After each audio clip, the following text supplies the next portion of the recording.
Welcome back to another episode of the Daily O, sponsored by Firo Pizza. I'm Griff McClellan. Thank you for joining us this evening. Health experts are worried spring break could lead to another spike in COVID cases. The scene is ripe for that in Florida, where police had to control gatherings that had gotten too wild. Here's the story. Spring break is here in Miami, with people crowding the beaches and bars as if there is no pandemic.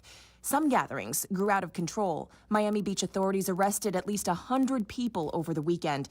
And without a statewide mask mandate in Florida, local leaders must impose their own rules, something the Miami Beach mayor says is even more difficult with spring breakers in town. The governor has made it difficult. We have a mask mandate, we just can't find anybody.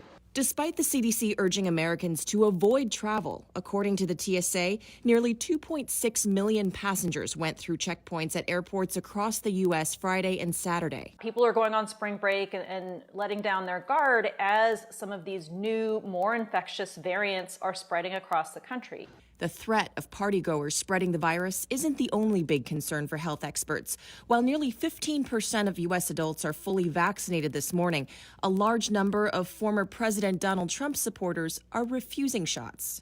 According to a new poll, nearly half of people who backed Trump in 2020 say they will not get the vaccine. In Arkansas, it's a very pro-Trump state in terms of the last election. And so we see that resistance whenever we are opening up eligibility for the vaccine. We are seeing vaccine hesitancy, and a lot of that's dealing with white Republicans, quite honestly.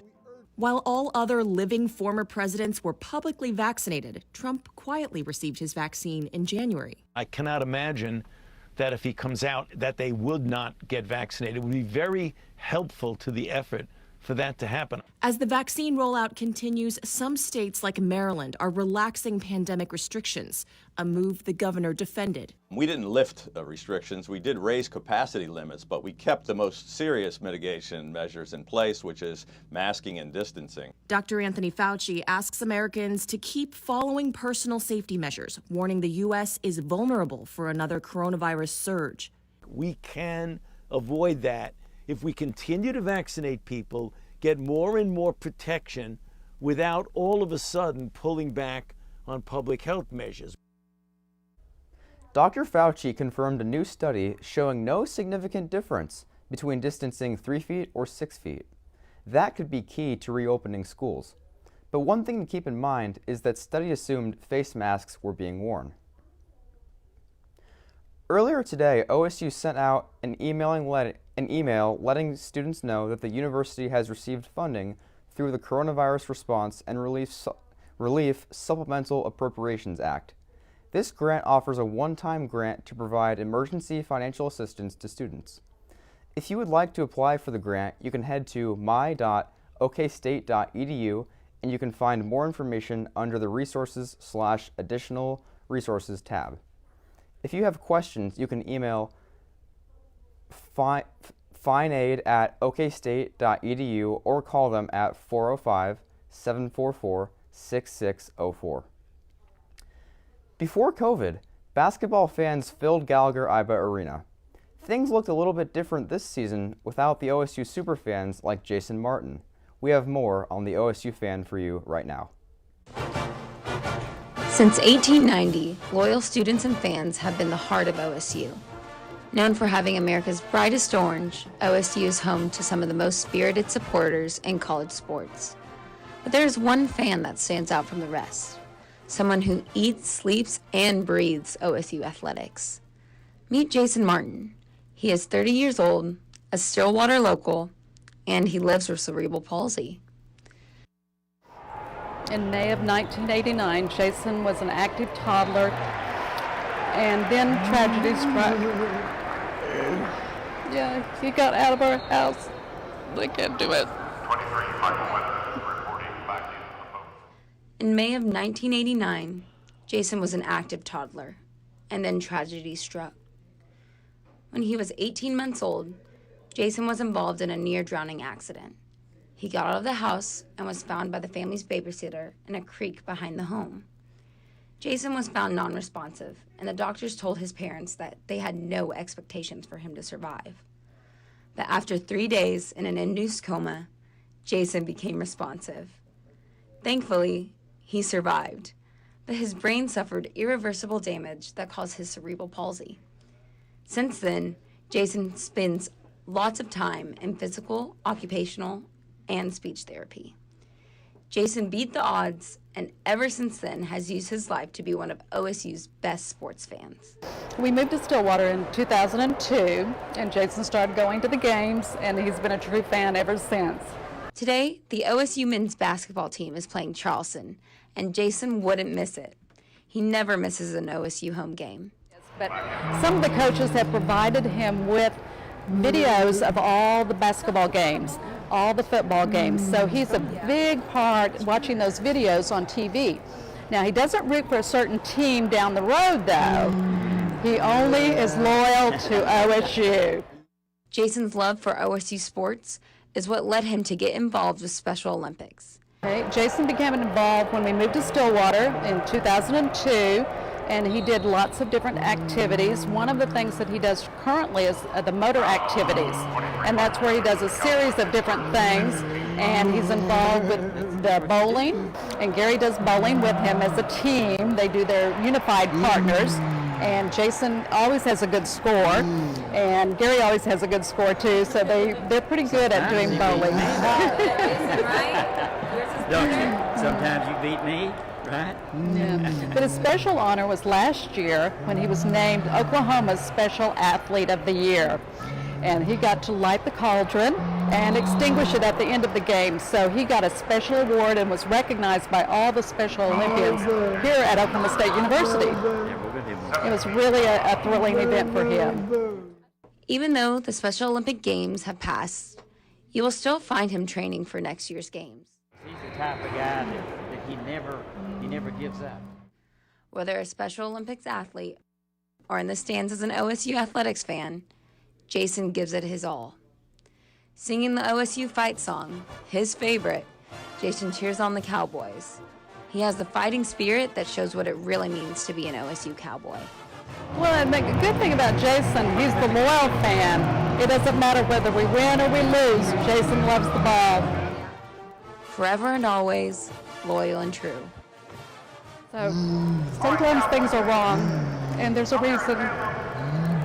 Well, Jason, you ready to go watch some ball? Yeah? Go Cowboys. Hopefully next season, Gallagher-Iba will be back to normal. Next, we'll take a quick break and then we'll be right back with the weather.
All right, welcome back, y'all. I'm Joshua Weisel here in the Ocala Storm Studios, taking a quick look at your forecast, as well as some storm chances coming up tomorrow.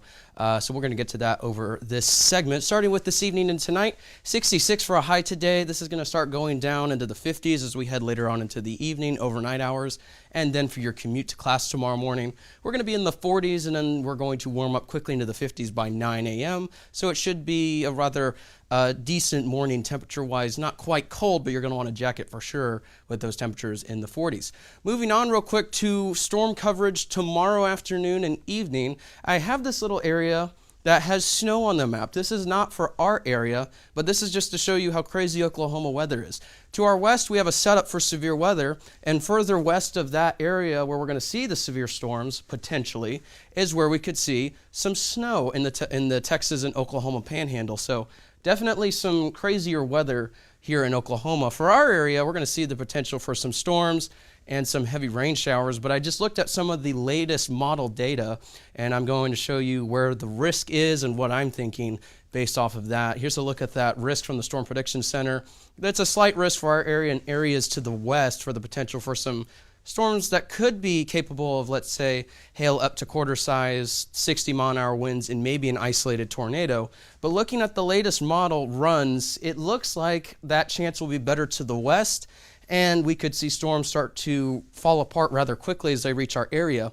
But with that being said, we're still hours away from this, so make sure that you stay tuned with updated forecasts as we head into tomorrow. The forecast is always changing, so make sure that you view my website, weather225.com. I have these updated forecasts daily in case my thinking changes overnight.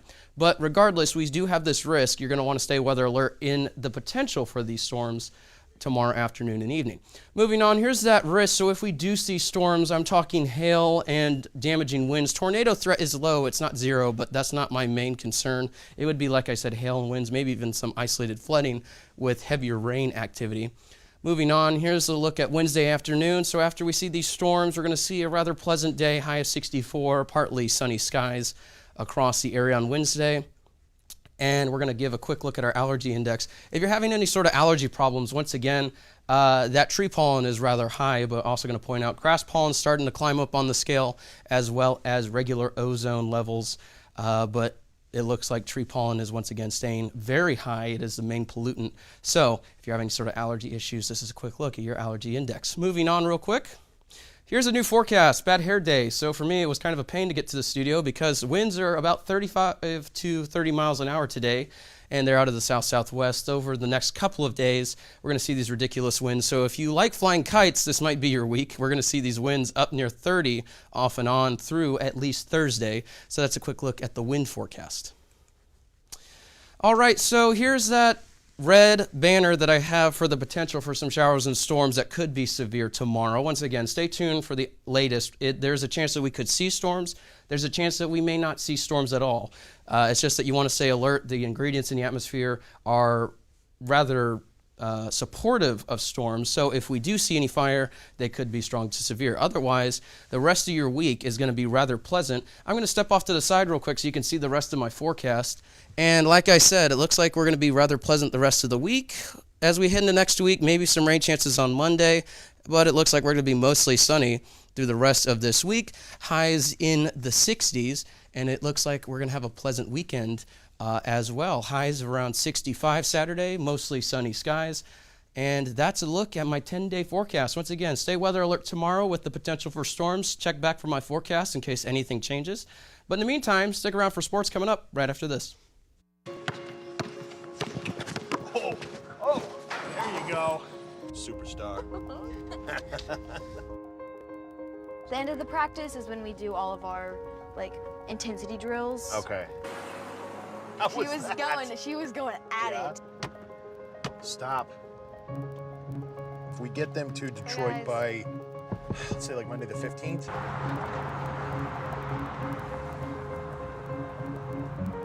Time's right there. There we go. Yeah. Just, you can't. Don't want to talk about it. When you see the water tower, you're going to make a right.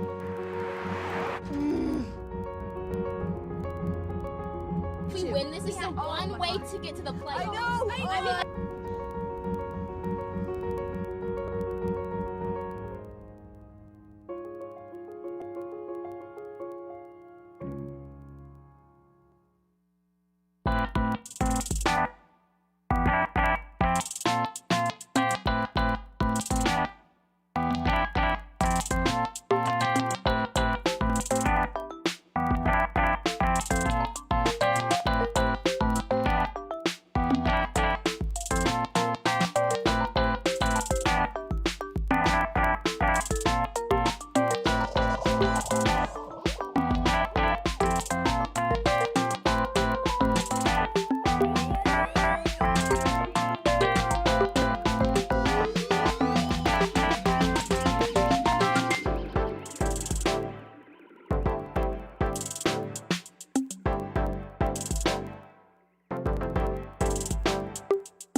Welcome back to the Daily O. I'm Alex Dusky. I am happy to be back here in the studio, but let's waste no time and get into all of the sports news from over the weekend. First up, with the Big 12 tournament action, the Pokes were in Kansas City fighting for the title. The women's team played OU in the first round of their tournament, and after a slow start, which saw guard Jamie Asbury go 0 for 11 to start the game, the Cowboys were able to pull through with a strong second half and win in overtime 89-80. The second round was a matchup against West Virginia.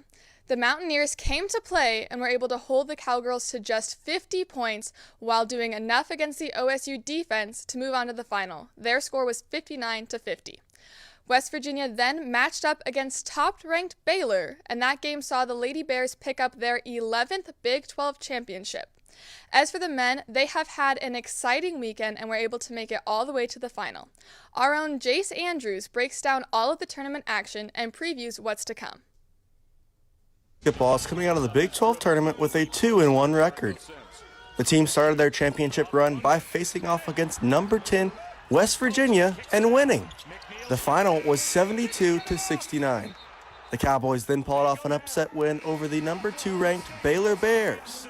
It was a team effort to get the 83-74 victory.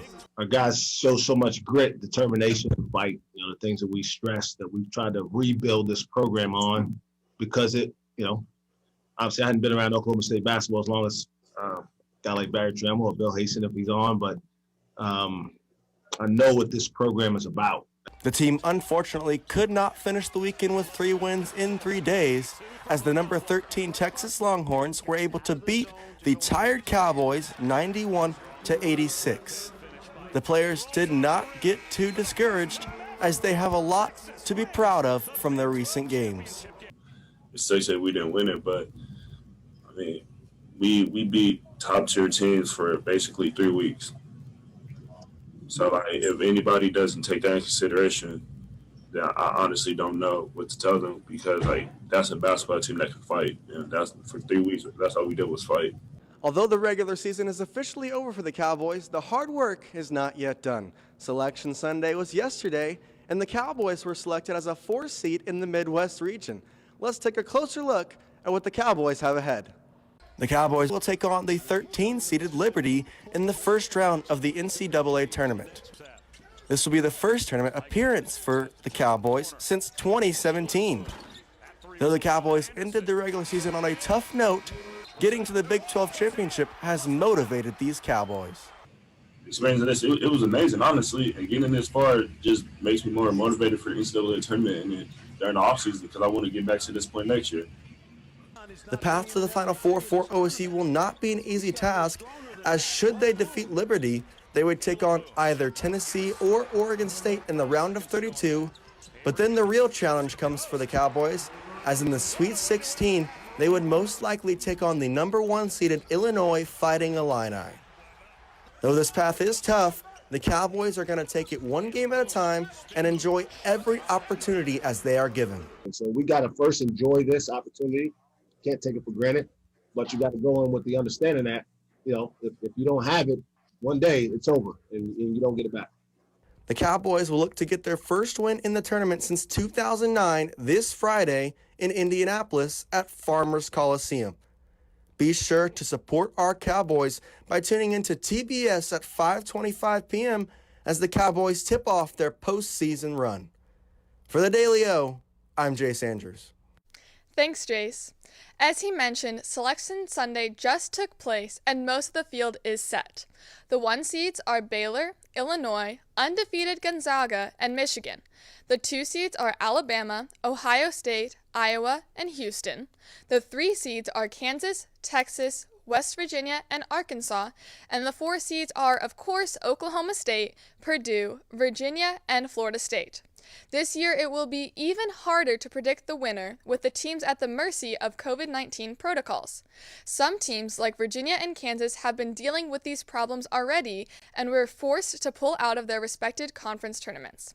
There will be a bubble in place in Indianapolis, but you never know what can happen. So be sure to fill out your bracket, hope for the best, and follow us here for more NCAA tournament content. There were a couple of surprising conference winners this year, which is not unusual when it comes to March. Starting off with the Sun Belt Conference, number 4 Appalachian State beat number 1 Georgia State 80-73. App State is one of the last 4 in and will play Norfolk State to see if they'll make it into the first round of the tournament. Another number 4 team, Georgia Tech, had a surprising win over number 2 Florida State. The final score for that game was 80-75. Georgia Tech will play Loyola Chicago in the first round. The SEC had an impressive tournament all around, with Alabama narrowly defeating LSU 80-79 in the final. The Crimson Tide will face off against Iona this weekend. 2 conferences that had no surprises were the Big Ten and the Big East. Illinois, arguably one of the best teams right now, almost lost to Ohio State in the Big Ten final. The score was 91-88 in overtime. On the Big East side, Georgetown State crushed Creighton with a final of 73-48. Illinois will play Drexel and Georgetown will play Colorado. Oregon State fought hard to win the Pac-12 title. The number 5 team beat number 3 Colorado 70-68. Oregon State will face Tennessee in the first round. And of course, Texas sadly won the Big 12 title over OSU. The Longhorns will play Abilene Christian this weekend. The OSU baseball team hosted a 3-game series in O'Brien Stadium over the weekend. It was a first speed bump for the Pokes so far this season. They lost both games in the doubleheader on Saturday. The first game was 5-0, and they lost really bad 18-4. The Cowboys were able to bounce back yesterday, picking up a 10-6 win after a strong second inning that saw them score 6 runs. The PGA Tour continued this past weekend with the Players' Championship at TPC Sawgrass in Florida. There were plenty of big names on the course, but a familiar face returned to form and clinched the win. Justin Thomas got a good bounce on the final hole to help him keep at the top and take home the win. Thomas has dealt with lots of different things these past couple of months, including the passing of his grandfather and his close friend Tiger Woods suffering a terrible car accident. He was able to pull through today with a strong performance and a little luck. OSU's own Ricky Fowler and Victor Hovland did not fare well this tournament, with both of them being cut after the first 2 rounds. As the earth gets hotter, natural surfaces for ice hockey are vanishing, so Russian hockey legends are playing in vulnerable locations to bring attention to the problem. Fred Plygin went to one of those locations in Russia, and this is his report. A power play to help save our planet. Russian hockey legends playing a match on the majestic Lake Baikal, the largest freshwater reservoir in the world. Organized by all-time NHL great Slava Fetisov, who's now the UN's patron for polar regions. We play on ice, it's, as you know, it's ice melting everywhere, not only in the North and South Pole. It doesn't need to be the rocket scientist to see what's going on. I had the privilege of being allowed to play in the match on a rink made of ice blocks at this stunning venue. The initiative is called The Last Game, which plays hockey in places endangered by global warming around the world, endorsed by the UN and even blessed by Pope Francis. Of course, the reason for this game is very serious. The warmer our Earth gets, the less space there is for games like ice hockey and other winter sports as well. Lake Baikal is one of those endangered areas. It's gigantic, holding more fresh water than all of America's Great Lakes combined, a fifth of the world's unfrozen reserves.